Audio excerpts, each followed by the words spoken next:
आज का हमारा नेक्स्ट टॉपिक है distribution function for discrete random variable and continuous random variable. ठीक है, पिछले लेक्चर में हमने देखा था कि डिस्ट्रीब्यूशन फंक्शन क्या होता है, रैंडम वेरिएबल्स क्या होते हैं। ठीक है, तो आज हमने डिस्ट्रीब्यूशन फंक्शंस की आगे दो टाइप्स पढ़नी है, फॉर डिस्क्रीट रैंडम वेरिएबल और कंटिन्यूस रैंडम वेरिएबल। पहली है discrete random variable. The distribution function for the discrete random variable x can be obtain from its probability.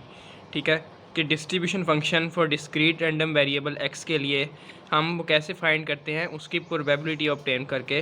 ठीक है, फॉर ऑल एक्स जो होंगे, स्मॉल एक्स की वैल्यूज़ क्या होंगी, रियल नंबर्स होंगे नेगेटिव इन्फिनिटी से पॉजिटिव इन्फिनिटी तक। F of X, distribution function को हम कैपिटल एफ से डिनोट करेंगे, एफ ऑफ एक्स इंटू, ठीक है, P of X less than equal to X, ठीक है, is equal to summation X is equal to 1 F of X I. ठीक है, ये जो एक्स की वैल्यू होंगी वो नेगेटिव इन्फिनिटी से पॉजिटिव इन्फिनिटी तक पुट कर सकते हैं, और ये क्या है, ये रैंडम वेरिएबल है हमारे पास। The distribution function is given by, कि डिस्ट्रीब्यूशन फंक्शन जो हमने गिवन करना है, ठीक है, वो हम कैसे गिव कर सकते हैं। फंक्शन क्या बनेगा, f of x is equal to, ठीक है, जब एक्स की वैल्यू x1 से लेस देन होगी, ठीक है, x1 से लेस देन होगी, तब लेस देन मतलब इन नेगेटिव इन्फिनिटी तक होगी। ठीक है, तो जब x की वैल्यू हमारे पास नेगेटिव इन्फिनिटी तक होगी तो फंक्शन की वैल्यू क्या आएगी, ज़ीरो आएगी। जब x की वैल्यू x1 और x2 के दरमियान होगी तो हमारे पास हम f ऑफ x1 की वैल्यू लिखेंगे यहाँ पे। इसी तरह अगर x की वैल्यू x2 और x3 के हम दरमियान यहाँ पे लिखें तो यहाँ पे वो किसके इक्वल आएगी, f of x1 plus f of x2, जिस तरह हमने पिछले लेक्चर के अंदर देखा था कि हम डिस्ट्रीब्यूशन फंक्शन जो है वो किस तरह बनाते होते हैं। ठीक है, इसी तरह ये हमने फंक्शन बनाना है, इसकी एक एग्जांपल देख लेते हैं डिस्क्रीट रैंडम वेरिएबल के लिए। एग्जांपल है tossing a coin twice, x has appearing tail, find the distribution function for random variable x and draw graph. ठीक है, वो कहता है कि टॉसिंग अ कॉइन ट्वाइस, हमारे पास सैम्पल स्पेस क्या है, एक्सपेरिमेंट क्या है, टॉसिंग, हमने कॉइन को टॉस करना है 2 दफ़ा। x has random variable x क्या है, हैज़ अपीयरिंग टेल, के टेल जो होंगे हमने टेल्स को कंसीडर करना है। ठीक है, वो उस एक्सपेरिमेंट के अंदर क्या रोल अदा कर रहा है। ठीक है, पहला ए पार्ट हमने प्रूव करना है जी, find the distribution function for random variable X, के हमने डिस्ट्रीब्यूशन फंक्शन फाइंड करना है रैंडम वेरिएबल इस एक्स के लिए। और दूसरा हमने पार्ट क्या है, ड्रा द ग्राफ, हमने डिस्ट्रीब्यूशन फंक्शन को देखते हुए उसका ग्राफ ड्रा करना है। तो ये सबसे पहले हमें क्वेश्चन के अंदर क्या चीज़ गिवन थी, टॉसिंग अ कॉइन ट्वाइस, हमारे पास जो एक्सपेरिमेंट गिवन हमने उसकी सैम्पल स्पेस लिख ली।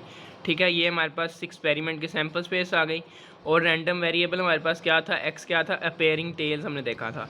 अब हमने उनकी प्रोबेबिलिटीज़ फाइंड करनी है, तो कैसे करेंगे, F of x is equal to zero, जब एक्स की वैल्यू जो है वो ज़ीरो है, एक्स क्या है, रैंडम वेरिएबल है, जब ऐसी आउटकम इस एक्सपेरिमेंट के अंदर जहाँ पे टेल नहीं है, ठीक है, तो टेल किस में नहीं है, ये पहले नंबर वाला, ठीक है, इसके अंदर टेल है ही नहीं है, तो हम क्या करेंगे, x is equal to zero, कौन सा वैल्यू आ जाएगी, एच आ जाएगी, इसकी हम प्रोबेबिलिटी फाइंड करेंगे, क्या आ जाएगा, 1/4 आ जाएगा। इसी तरह p of x is equal to 1, कि जिसके अंदर टेल जो है, ऐसे एक्सपेरिमेंट जिसके अंदर टेल एक दफ़ा आया हुआ है, तो क्या है, हेड टेल और टेल हेड, तो ये हमने लिख दिया हेड टेल और टेल हेड आ गया। ठीक, इसी तरह एफ ऑफ x2 की हमने प्रोबेबिलिटी निकाली, जैसे एफ ऑफ x1 की निकाली थी, 1/2 आ गई।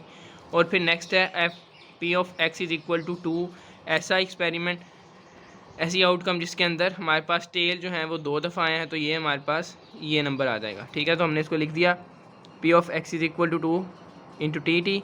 ठीक है, इसकी एफ ऑफ x3 हम क्या निकालेंगे, 1/4 ही, हमने इनकी एफ ऑफ x1 x2 और x3 के हमने वैल्यूज़ निकाल ली।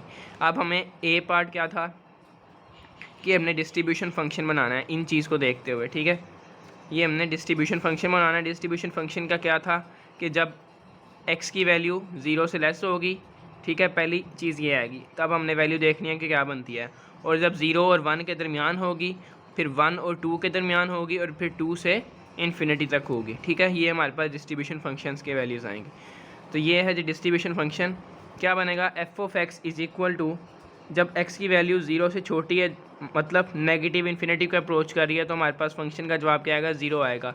क्यों, क्योंकि हमारे पास x से छोटी, ठीक है, 0 से छोटी जो हमारे पास वैल्यू होगी, यहाँ क्योंकि यहाँ पे लीस्ट 0, या अगर हम इससे छोटी लेंगे तो मतलब उसमें कोई आउटकम है ही नहीं है, तो हम क्या कह देंगे कि उसका जवाब जो है वो 0 आ गया। ठीक, उसके बाद फिर जब x की वैल्यू हमारे पास, ठीक है, 0 और 1 के दरमियान होगी, ठीक है, ज़ीरो और 1 के दरमियान ये चीज़ 0, ठीक है, इस यहाँ से लेकर 1 को हमने शामिल नहीं करना, 0 और 1 के दरमियान मतलब 1 से छोटा जितना भी आएगा, ठीक है।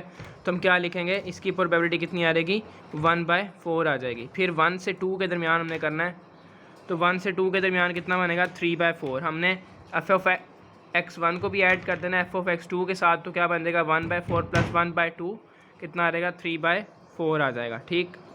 उसके बाद नेक्स्ट है जब 2 से जो है वो x की वैल्यू ग्रेटर्स होंगी, ठीक है, मतलब इन्फिनेटिव का अप्रोच कर रही होंगी पॉजिटिव इन्फिनिटी को, तब क्या बनेगी, 2 तक तो ये होगी 1/4 आ गई हमारे पास। इसको जब हमने ऐड किया पिछली टर्म्स के अंदर तो 3/4 बन गई।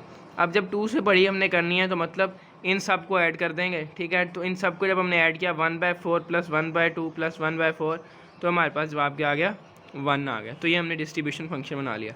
डिस्ट्रीब्यूशन फंक्शन कैसे बनाते हैं ये पिछले लेक्चर के अंदर भी हमने पढ़ा था। उसके बाद है ग्राफ। अब हमने इस डिस्ट्रीब्यूशन फंक्शन जो हमने बनाया है इसको देखते हुए हमने अब इसका ग्राफ बनाना है। ग्राफ कैसे बनाएंगे, क्या है सर, जब 0 x की वैल्यू 0 से लेस देन है तो हमने क्या कहा था कि जवाब आ रहा है 0 को नेगेटिव यहाँ तक जा रहा है 0, ठीक है। उसके बाद फिर जब x की वैल्यू 0 और 1 के दरमियान है तब क्या आएगा, 1/4 आएगा। उसके बाद फिर जब x की वैल्यू 1 और 2 के दरमियान है तब हमने कहा 3/4। 1 और 2 के दरमियान कहाँ पे आएगी लाइन, 3/4 तक आ गई, ठीक। उसके बाद फिर हमने कहा कि जब 2 से लेकर इन्फिनिटी तक है तब क्या बनेगा, 2 ये है, ठीक है, 2 से लेकर आगे इन्फिनिटी तक तो हमारे पास क्या आ जाएगा, 1 के इक्वल आ जाएगा। तो ये हमने ग्राफ बना दिया, सिंपल ग्राफ था। हमने इस टेबल को देखते हुए डिस्ट्रीब्यूशन फंक्शन को देखते हुए हमने ये ग्राफ बना लेना है, ठीक है। तो ये था distribution function for discrete random variable के लिए।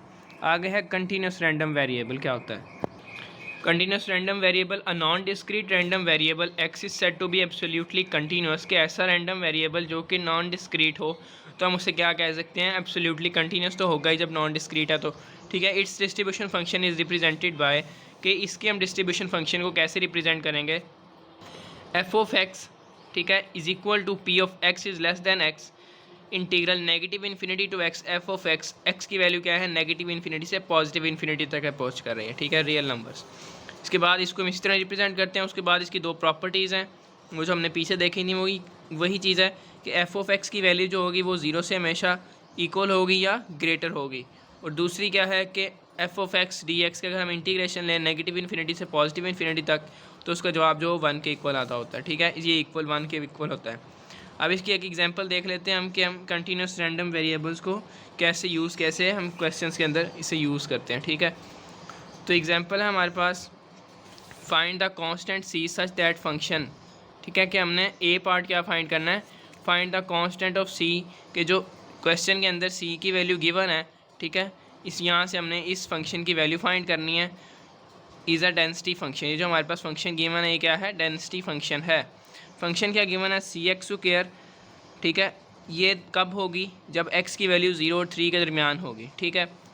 और उसके बाद अदर यहाँ पे अगर कोई और लिमिट इसके अलावा हम पुट करते हैं 0 और 3 के अलावा तो हम उसका जवाब क्या लेंगे, 0 उसका जवाब होगा। अगर 0 और 3 का हम लिमिट ले रहे हैं, ठीक है, तो हमारे पास हम किसको यूज़ करेंगे, cx² को यूज़ करेंगे।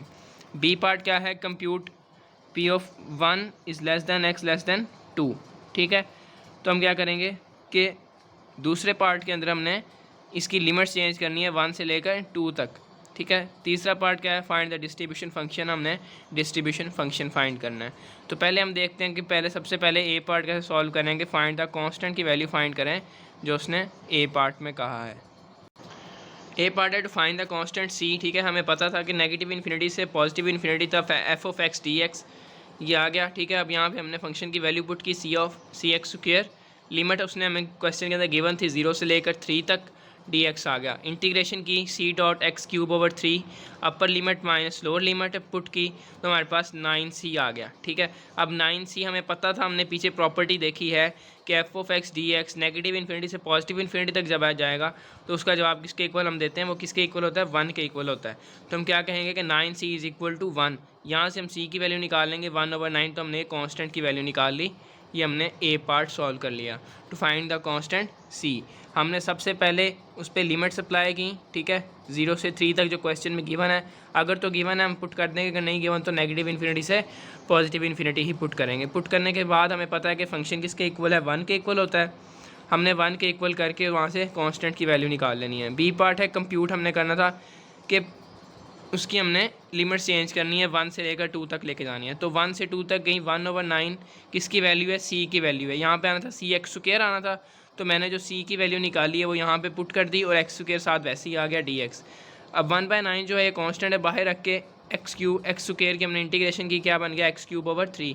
अपर लोअर लिमिट अप्लाई करेंगे तो हमारे पास क्वेश्चन का सोल्यूशन आ जाएगा बी पार्ट का। वही आगे जी 1/9 upper limit minus lower limit, ठीक है, सॉल्व किया, क्या आएगा 1/9.7/3 मल्टीप्लाई करवाया 7/27। ये बी पार्ट हमने कर लिया उसकी लिमिट चेंज करके। इसी तरह सी पार्ट था, हमने डिस्ट्रीब्यूशन फंक्शन बनाना था। डिस्ट्रीब्यूशन फंक्शन के अंदर पहली चीज़ हमने यही देखी थी कि जब x की वैल्यू जो होती है वो 0 से छोटी होती है, मतलब नेगेटिव इन्फिनिटी को अप्रोच करती है, तो लिमिट क्या बनेगी, 0 से नेगेटिव इन्फिनिटी। फंक्शन वही आएगा 1/9 सी एक्स स्क्वायर था, तो सी की जगह पे हमने 1/9 लिखा, एक्स स्क्वायर डी एक्स आ गया, ठीक है। ये 0 है, नेगेटिव इन्फिनिटी है, इसको हम सॉल्व करेंगे तो हमारे पास जवाब जो होगा वो 0 ही आएगा। उसके बाद नेक्स्ट स्टेप हमने क्या करना है, 0 से लेकर 3 तक जाना है। हमने 0 और 3 के दरमियान हमने चेक करना है या x की वैल्यू जो होगी वो 3 से छोटी होगी, ठीक है, क्योंकि हमारे पास जो वैल्यूज़ आ रही हैं, हमारे पास जो वैल्यू थी वो 0 और 3 थी लिमिट, ठीक है। तो हम 0 से एक दफ़ा छोटा देखेंगे, फिर 0 और 3 के दरमियान देखेंगे, फिर 3 से हम क्या देखेंगे, बड़ा देखेंगे, ठीक है।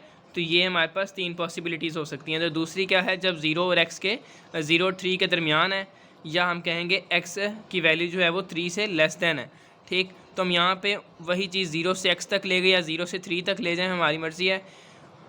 एक ही बात है, 1/9 सी की जगह पे 1/9 एक्स स्क्वायर इंटीग्रेशन की, क्या बन गया x³/3, 0 से x तक कर लिया, x³/27 आ गया। अगर यहाँ पे हम 3 की वैल्यू पुट करते हैं तो हमारे पास जवाब जो होगा वो क्या आ जाएगा, x की जगह पे 3 पुट करके हम इसकी इंटीग्रेशन कर उसको अपर लोअर लिमिट को हम अप्लाई करेंगे, ठीक।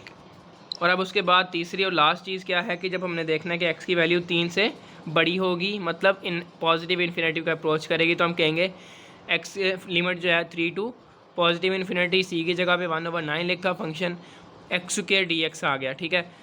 तो हमने इसकी इंटीग्रेशन की, x³/3 आ गया, ठीक। अपर लोअर लिमिट अप्लाई की, सॉल्व किया तो हमारे पास 9 से कट के हमारे पास क्वेश्चन का जवाब जो है वो सी पार्ट का 1 आ गया। अब हमने तीनों जो हमने पॉसिबिलिटीज़ देखी हैं कि जब x की वैल्यू 0 से लेस दैन हो, जब 0 और 3 के दरमियान हो, और जब 3 से ग्रेटर दैन हो, तो अब हम कैसे उसका फंक्शन बनाएंगे, ठीक है। डिस्ट्रीब्यूशन फंक्शन हमने बनाना था सी पार्ट के अंदर, तो हमने उसका डिस्ट्रीब्यूशन फंक्शन बना दिया कि जब x की वैल्यू जो है वो 0 से लेस दैन है, मतलब नेगेटिव इन्फिनिटी का अप्रोच कर रही है, तो हमारे पास फंक्शन का जवाब आया था 0।